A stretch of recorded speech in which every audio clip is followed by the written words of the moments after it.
আজ আমি রান্না করব গরুর মাংসের তেহারি। আমি কিন্তু পুরো রান্নাটা সরিষার তেল দিয়ে করব, তাই আমি মশলাটা রেডি করে নিচ্ছি। আগে আদা রসুন বাটা, বিরিয়ানি মশলা, সাথে দিব একটু মরিচের গুঁড়া, তার সাথে দিব আর একটু ঝালটা যার যার পরিমাণ মতো দিব, লবণ দিব, টক দই দিব। এটা আমার হাতে তৈরি মশলা, এটা স্পেশাল মশলা। কেউ যদি তৈরি করতে চাও আমি লিঙ্কটা দিয়ে দেব। তারপর মশলাটা ভালো করে মেখে তৈরি করে কিছুক্ষণ রেখে দেব। রেখে দিয়ে তারপরে যাব আমি রান্না করতে। এরপরে আমি চুলায় গিয়ে প্যানে কিছুটা তেল দিয়ে দিলাম, সরিষার তেল, কারণ আমি পুরো রান্নাটা আজকে সরিষার তেলে করব। পেঁয়াজ দিয়ে দিলাম। পেঁয়াজটা ভালো করে নেড়ে চেড়ে যখন বাদামি কালার হয়ে গেল তখন ওই তৈরি করা মশলাটা দিয়ে দিলাম, সম্পূর্ণটা দিয়ে দিলাম। দিয়ে ভালো করে নেড়ে চেড়ে নিলাম, নিয়ে ভালো করে নাড়াচাড়া দিতে হবে।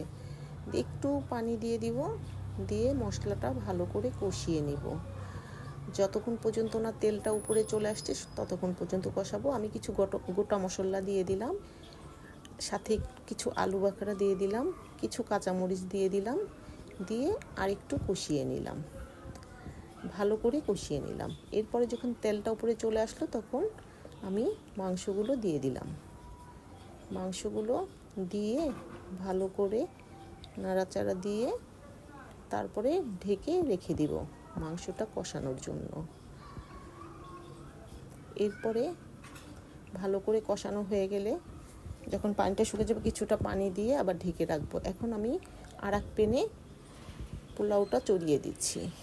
প্রথমে আমি তেল দিলাম, সরিষার তেল, গোটা মশলা দিলাম, পেঁয়াজের বেরেস্তাটা দিলাম, দিয়ে একটু নেড়ে চেড়ে একটু আদা বাটাটা দিয়ে দিলাম।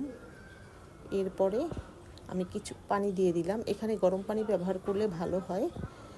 যখন পানিটা পুরো ফুটে যাবে তখন আমার ধুয়ে রাখা চালটা দিয়ে দিলাম। আমি 20 মিনিট আগেই চালটা ধুয়ে রেখেছিলাম, কারণ আগে চালটা ধুয়ে ভিজিয়ে রাখলে পোলাওটা খুব ঝরঝরে হয়।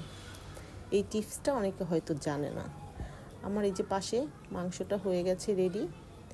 এখন আমি আমার পোলাওটা যখন 80% হয়ে যাবে তখন আমি মাংসটা দিয়ে দিব। হালকা একটু পানি থাকা অবস্থায় আমি পুরো মাংসটা দিয়ে দিব, দিয়ে ভালো করে মিক্সড করে নেব। মিক্সড করে তারপরে ঢেকে দমে রেখে দিব। মাঝে মাঝে ঢাকনাটা খুলে একটু নাড়াচাড়া দিয়ে নিব, যাতে ভালোভাবে মাংসের সাথে চালটা মিক্সড হয়ে যায়। এরপরে আমার রান্নাটা প্রায় শেষ হয়ে গিয়েছে। আজ কিন্তু আমি সম্পূর্ণ রান্নাটা সরিষার তেলে করেছি, এখানে কোনো ঘি ব্যবহার করিনি। বন্ধুরা, তোমরা এভাবে রান্না করে খেয়ে দেখো, বেশ মজা, অন্যরকম মজা, সেই স্বাদ।